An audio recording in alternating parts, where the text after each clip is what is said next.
लेकुराचे हित जाणे माऊलीचे चित्त ऐशी कळवळ्याची जाती करीला भावीन प्रीती पोटी भारवाहे त्याचे सर्वस्व ईस आहे तुका म्हणे माझे तुम्हा संतावरी ओझे ऐशी कळवळ्याची जाती करीला भावेन प्रीती विठ्ठल विठ्ठल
मंगलम भगवान विष्णु मंगलम गरुड़ध्वजा मंगलम पुंडरीकाक्ष मंगलायतनो हरि सर्व मंगल्य मांगल्ये शिवे सर्वात्म साधिके शरण्यं त्र्यंबके गौरी नारायणं नमोस्तुते गुरुर्ब्रह्मा गुरुर्विष्णु गुरुर्देवो महेश्वरा गुरु साक्षात परब्रह्म तस्मै श्री गुरुवे नमः। श्री राम जिनका नाम है अयोध्या उनका धाम है, कृष्ण जी जिनका नाम है गोकुल उनका धाम है, विठ्ठल भगवान जिनका नाम है पंढरपुर उनका धाम है, संत ज्ञानेश्वर महाराज जिनका नाम है अलंकापुर उनका धाम है। तुम्हारा हमारा नाम है लेकिन अभी तक निज धाम का पता लगा नहीं है। निजधाम पता प्राप्त करण्यासाठी प्रत्येक जीव या भूतलावर आलेला आहे। कशा करता आला? कोहम कथमिदम जातम कोहम कर्तारस्य विद्यते, मी कुठून आलो, कशा करता आलो, काय केल्यानंतर माझ्या येण्याचं सार्थक आहे, सुंदर असं तत्वचिंतन मांडणारा हा. कारण आज आहे आईंची 13वी आणि आईचं तोंड भरून वर्णन करणारा हा तुकोबाराचा एकमेव 4000 अभंगापैकी एकमेव आईचं वर्णन करणारा हा तुकोबारायांचा पहिल्या मालिकेतल्या 4 अशा क्रमांकाचा हा अभंग आहे. तुकोबारायांनी शास्त्राला धरून प्रत्येक अभंग केलेत बघा. सांगितलं, शास्त्राने सांगितलं, पहिले जेने हा जीव दिला दान तयाचे करावे चिंतन, म्हणजे परमात्मा, परमात्म्याचं चिंतन करणं. कारण तुम्ही आम्ही परमात्म्यापासून आलो, परमात्म्याच्या शक्तीनं राहायला लागलो आणि परमात्म्याच्या इच्छेनंच या ठिकाणाहून जाणार आहोत. आपल्या स्वतःच्या इच्छेनं तुम्हा मला इथं राहता येत नाही. देवाच्या इच्छेनं आलो, देवाच्या इच्छेनं राहायला लागलो, देवाच्याच इच्छेनं जावं लागते. आले देवाजीचे मना तेथे कोणाचे चाले ना, हरिचंद्र तारा राणी डोंबा घरी वाहे. देवाच्या मनात आल्यावर काय होईल काही सांगता येत नाही. म्हणून आज ज्यांची 13वी आहे, ज्यांच्या 13वीच्या निमित्तानं तुम्ही आम्ही आज या ठिकाणी दुःखित अंतकरणाने या ठिकाणी काहीतर उपस्थित आहोत. कारण उपजे ते नासे, नासे ते पुनरपी दिसे, हे घटिका यंत्र जैसे परिभ्रमेगा. हे अनादि कालचक्र आहे. झाड मोडे बीज समाये, बीज मोडे झाड समाये. सांगितलं की ही अनादि काल रचना आहे. ही सृष्टी भगवंतानी निर्माण केलेली आहे.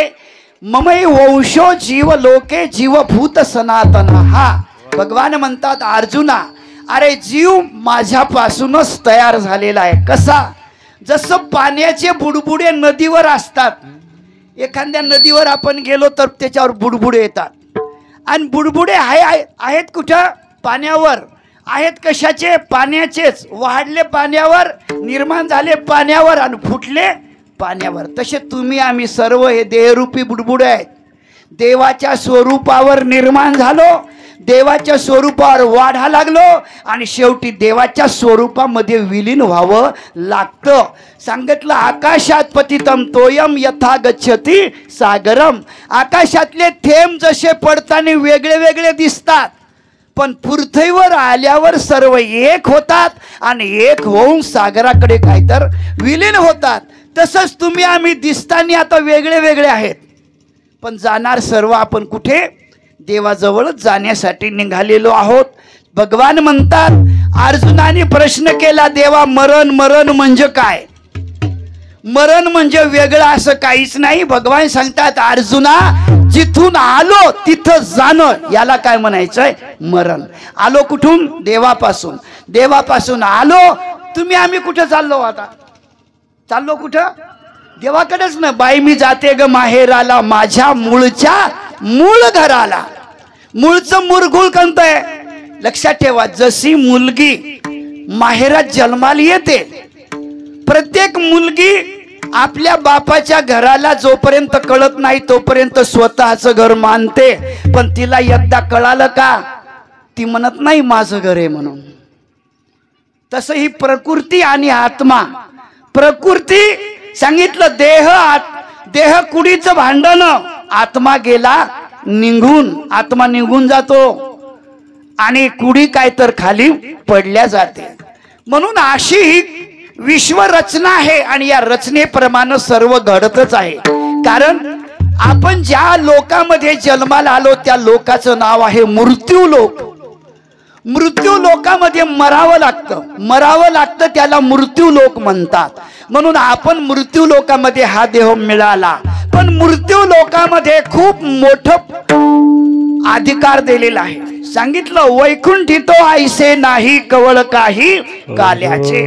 वैकुंठात जे नाही ते मृत्यू लोकामध्ये आहे. वैकुंठ हा भोग प्रधान आहे आणि मृत्यू लोक हा मुक्ती प्रधान आहे. नर करणी करे तो नरका नारायण बने. म्हणून कर्म प्रधान विश्व का राखा, जैसे कर्म किया वैसा फल चाखा. तुम्ही किती संपत्ती कमवली याला किंमत नाही, संतती किती निर्माण केली यालाही किंमत नाही, सत्ता किती भोगली यालाही किंमत नाही. किंमत तुमचं कर्म किती चांगलं आहे याला काय आहे, किंमत आहे. म्हणून कर्मप्रधान, कर्मावर तुमच्या जीवनाची फलश्रुती आहे, शेवट आहे, सांगताय. म्हणून आज या ठिकाणी तुम्ही आम्ही ज्यांच्या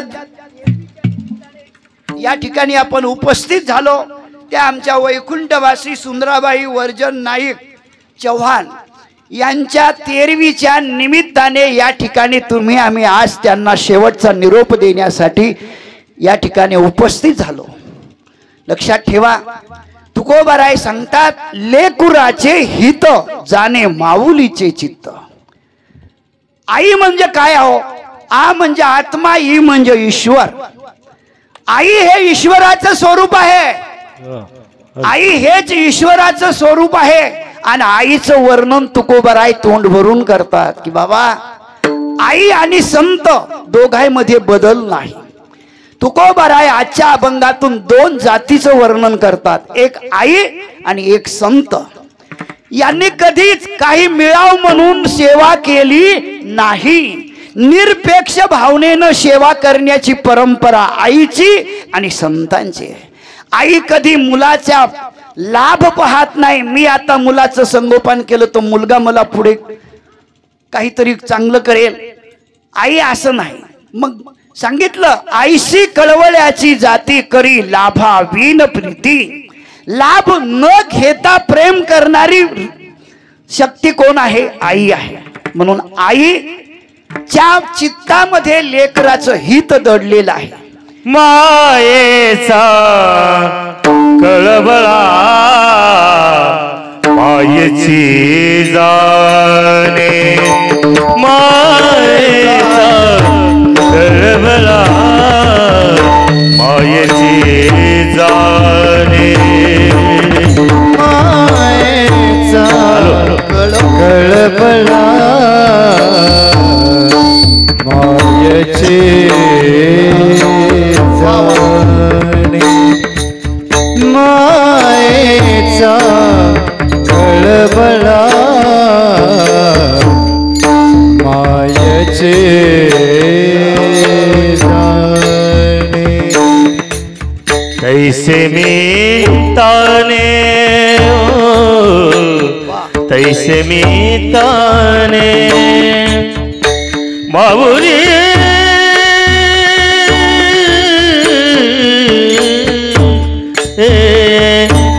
मायेचा कळवळा मायेची जाणे, मायेचा कळवळा मायेची जाणे. तैसे माझे जिणे तैसे माझे जिणे माऊली मायेचा कळवळा मायेचे जाणे, मायेचा कळवळा मायेचे जाणे.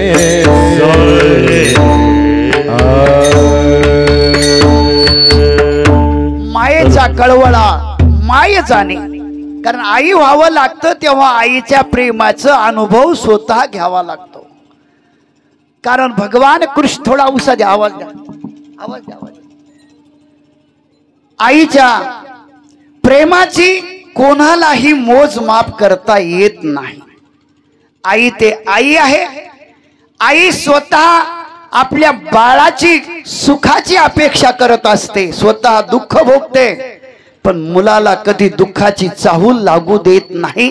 ती आई असते बघा. स्वतः उन्हामध्ये तळपत असते पण मुलाच्या डोक्यावर आपला पदर टाकत असते. स्वतः उपाशी राहते पण मुलाला पोटभर जेवू घालत असते. स्वतः पाण्यात भिजते पण मुलाचं संरक्षण पाण्यापासून करते ती आई असते बघा. म्हणून आई ते आई आहे.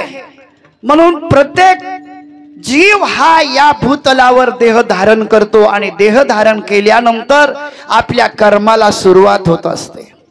म्हणून आमच्या आई साहेबांचा जन्म शुद्ध बीजापोटी फळे रसाळ गोमटी. कारण त्यांचा जन्म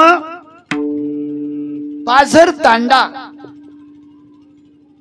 मौताबाई आणि त्यांचे वडील किसनराव नाईक राठोड यांच्या देहरूपी कुशीला लागलेलं हे सुंदर असं फळ. शुद्ध बीजापोटी फळे रसाळ गोमटी.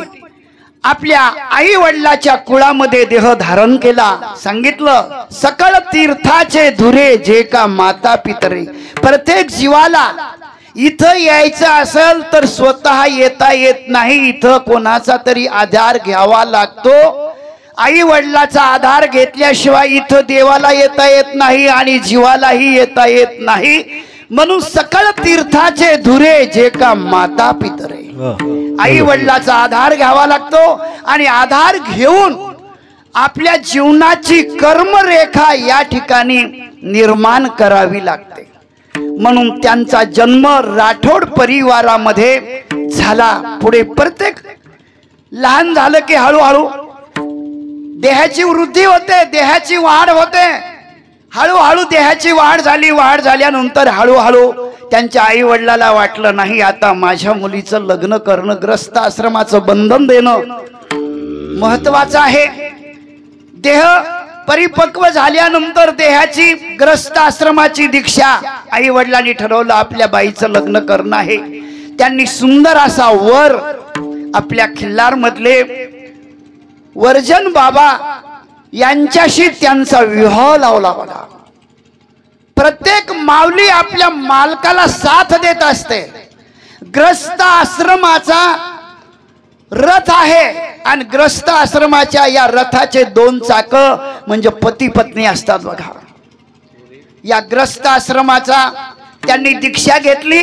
दीक्षा घेतल्यानंतर त्यांनी आपल्या मालकाला अतिशय मोलाची साथ. प्रत्येक माऊली आपल्या मालकाला मोलाची साथ देत असते आणि साथ देऊन आपल्या मालकाचा प्रपंच वाढवण्याचं काम. लक्षात ठेवा प्रत्येक कन्या आपल्या 3 कुळाचा उद्धार करते. मुलगा फक्त एकाच कुळाचा उद्धार करतो पण कन्या 3 कुळाचा उद्धार करते. ज्या घरात जाते त्या घराच्या सासऱ्याच्याही कुळाचा उद्धार आणि सासूच्याही कुळाचा उद्धार आणि पुढे आपल्या स्वतःच्याही कुळाचा आपल्या वडिलाच्या कुळाचा उद्धार करते. अशी ही स्त्री शक्ती आहे बघा. म्हणून नारी की निंदा मत कर यारो, नारी रतन की खान, नारी के पेट में पैदा हुए कृष्ण भगवान. नारी पासूनच देवाची उत्पत्ती आहे. नारी पासूनच जीवाची उत्पत्ती आहे. म्हणून नारी ही भगवंताची महान मोठी शक्ती आहे. निरपेक्ष आहे. देवाने कधी तुमच्याकडून काही मिळावं म्हणून अपेक्षा केली? तुम्हाला डोळे दिले, देह दिला, मुख दिलं, हात दिले, पाय दिले, कशा करता? देवाला वाटलं यांनी मला पाहावं, माझ्याशी बोलावं, माझे गुणगान श्रवण करावे, माझ्या नामाचा सत्संग करावा, हाताने माझी पूजा करावी, पायांनी माझे तीर्थयात्रा करावी. पण जीव काय होतात? भुलून जातात. विषय विषयाचा परिपाडू, गोड परमार्थ लागे कडू, कडू विषय तो गोडू. लक्षात ठेवा देव आणि आई वेगळं नाहीच. देवामध्ये आईमध्ये बदल होऊ शकत नाही. म्हणून आई सारखी महान शक्ती या जगात दुसरी कोणतीच नाही.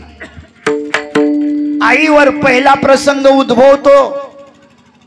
आईला दिवस राहतात. दिवस राहिल्यानंतर 9 महिने भरल्या जातात. भरल्या गेल्यानंतर डॉक्टरकडे जाण्याची वेळ येते.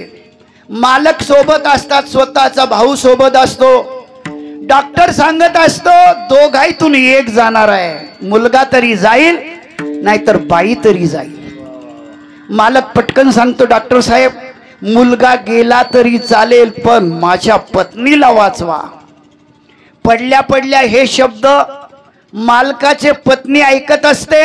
पत्नी विचार करते, मी जगण्यानं माझ्या मालकाच्या वंशाला दिवा राहणार नाही, पण माझा मुलगा जगला तर माझ्या मालकाच्या वंशाला दिवा राहील. आई आपल्या भावाला जवळ बोलवते, मालकाला जवळ बोलवते, डॉक्टरला जवळ बोलवते. म्हणते, डॉक्टर साहेब मी मेली तरी चालेल, पण माझ्या बाळाला मारू नका, माझ्या बाळाला वाचवा. माझा बाळ जगला तर माझ्या मालकाच्या वंशाला दिवा राहील आणि माझंही नाव पाठीमागं चालल्याशिवाय राहणार नाही. आई स्वतः मरते पण मुलाचं मरण पाहू शकत नाही. तिला आई म्हटल्या जाते. विठ्ठल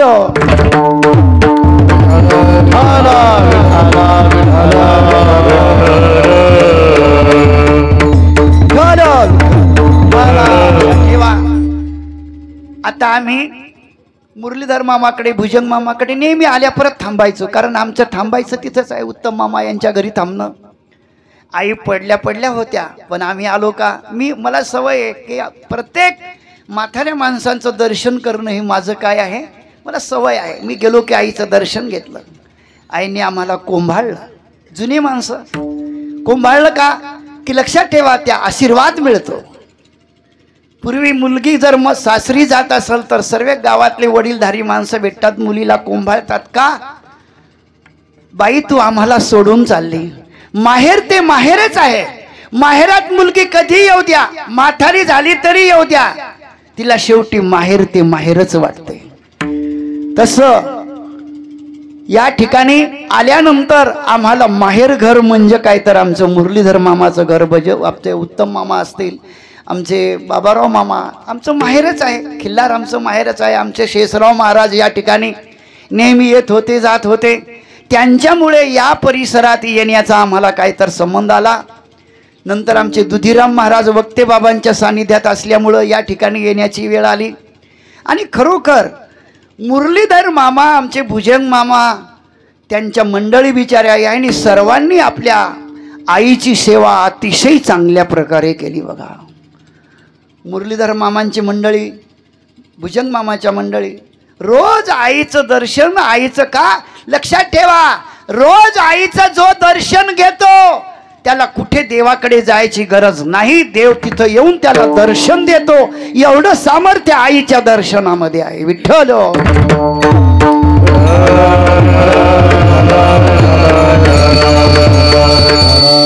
पुढे दोघांचा विवाह झाला. विवाह झाल्यानंतर हळूहळू सुंदर असा त्यांचा प्रपंच चालू आहे. प्रपंच चालू असताना पहिलं पुत्र रत्न त्यांना प्राप्त झालं म्हणजे आमचे भुजंग मामा.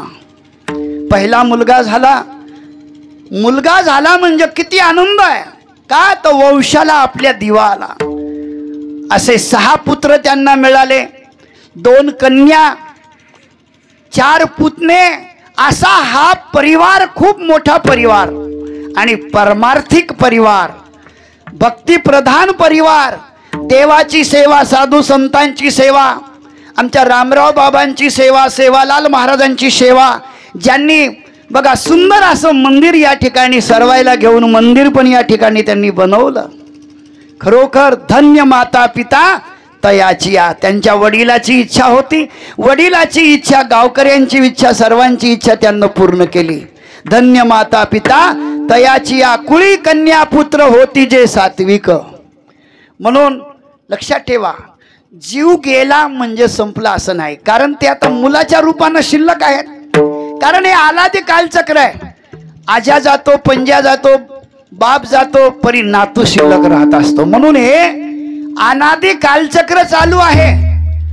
उपजे ते नासे, नासे ते पुनरपी दिसे, हे घटिका यंत्र जैसे परिभ्रमे. हे तनाई अवतार रते पामर जीव रते पामर जीव किती. नाही अवतार रते पामर जीव किती, रते पामर जीव किती. ते पामर जीव किती येथे उरू नाही आले अवतार.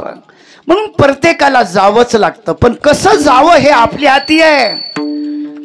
कसं जायचं येणं आपल्या हाती नाही, पण जाणं आपल्या हाती आहे. नर करणी करे तो नरका नारायण बने. म्हणून आमच्या आई साहेबांनी आपल्या जीवनामध्ये सत्संग केला. आपल्या मालकही सत्संगी होते. सत्संगात राहून आपल्या समाजाची सेवा केली, गावाची सेवा केली, परिवाराची सेवा केली, पाहुण्या राहुण्यांची सेवा केली, सर्वांची सेवा त्यांनी केली. म्हणून त्यांच्या पोटी भगवत भक्त आमचे मुरलीधर मामासारखे, भुजंग मामासारखे हे बघा समाजाची सेवा, देवाची सेवा, साधू संतांची सेवा. कारण शुद्ध बीजा पोटी फळे रसाळ गोमटी. हापूस आंब्याचे फळ कसे लागतील हो? आंबट लागतील का? हापूसचा फळ गोडच लागणार आहे. म्हणून शुद्ध बीजा पोटी फळे रसाळ गोपटी. वर्जन बाबांनी सुद्धा आपल्या जीवनामध्ये देव कार्य केलं, समाजाची सेवा केली, गावाची सेवा केली, साधू संतांची सेवा केली. आणि सेवा करत करत त्यांनी आपला कळस, जीवनाचा कळस देवाकडे समर्पण केला. आणि आई साहेबांनी सुद्धा वास्तविक, कारण खूप मोठं दुःख आहे.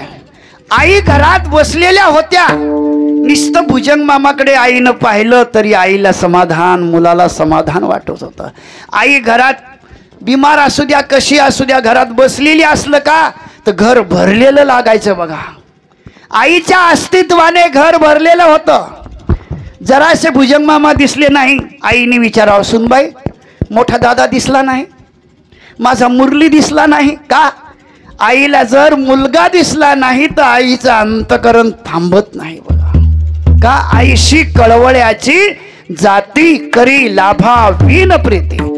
आई कधीच मुलाच्या पैशाची अपेक्षा करत नाही, मुलाच्या कशाचीच अपेक्षा करत नाही, पण मुलाच्या सुखाची अपेक्षा केल्याशिवाय आई राहत नाही.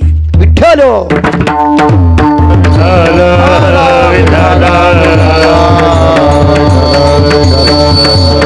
म्हणून या विश्वामध्ये अनेक आई होऊन गेल्यात बघा. त्यापैकी कुंती आई होती.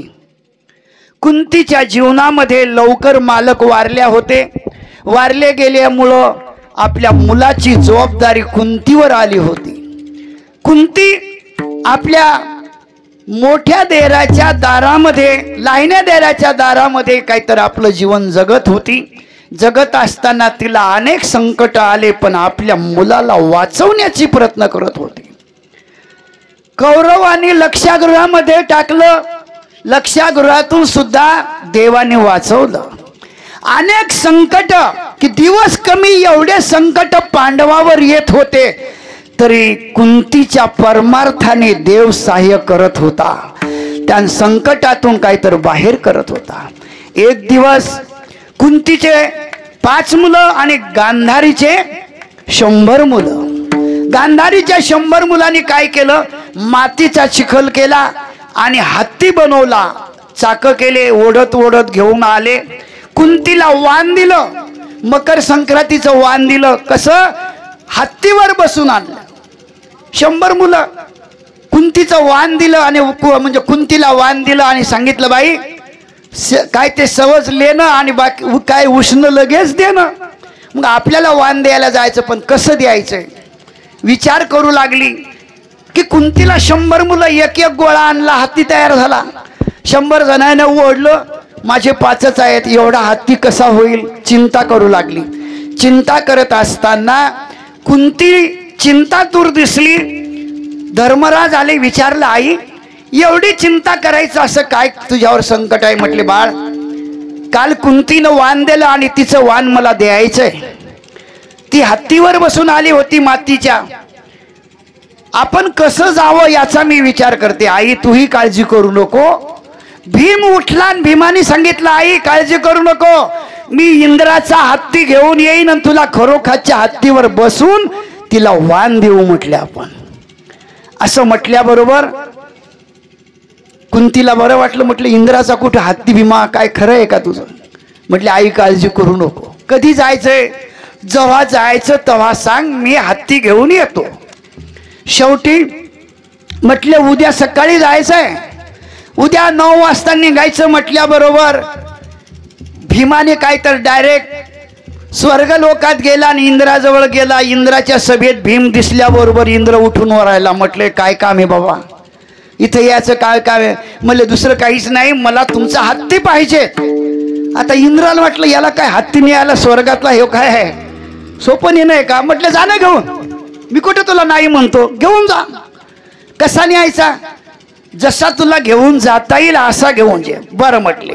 भीमाने काय केलं, हत्ती उचलल्याबरोबर हत्ती मोठ्याने आवाज आला. खाली मृत्यू लोकात आवाज आला. आवाज आल्याबरोबर कुंती धर्माला विचारू लागली, धर्मा अरे हा एवढा मोठा आवाज कशाचा आहे? म्हटली आई भीमानी इंद्राचा हत्ती उचलला आणि डोक्यावर घेतला. डोक्यावर घेतला म्हटल्याबरोबर कुंतीला असं वाटलं माझा भीम जर खाली पडला तर. घराच्या बाहेर कुंती आली आणि आपला पदर पसरला. सांगते भीमा काळजी करू नको, अरे तू जरी पडला तर माझ्या पदरात एवढी ताकद आहे, तू पडला तरी हत्तीसह मी झेलण्याची ताकद माझ्या हातात देवाने दिलेली आहे, काळजी करू नको, पडला तरी चालल, मी तुला धरू शकते. शेवटी भीम हत्ती घेऊन आला. मला सांगायचंय की आईच्या चित्तामध्ये मुलाचं हित आहे. दैवयोग असा आहे घरीच पेरूची बाग असते आणि पेरूचे बाग काय तर मालक पेरू तोडून घेऊन येत असतो आणि घरी मुलगा नेमकाच 2 महिन्याचा ताना असतो. सासूबाईच्या पुढं लेकरू असते. पती येत असतो. पती काय करतो, आपल्या आईच्या हातामध्ये पेरू ठेवते. आई लगेच पेरू बाजूला ठेवते. पेरूचा घम घम वास येऊ लागला. पहिले पेरू बघा घम घम वास यायचंय. पेरूचा वास आला आणि बाईच्या नाकाकडे वास गेला आणि बाईचं मन त्या पेरूत गेलं.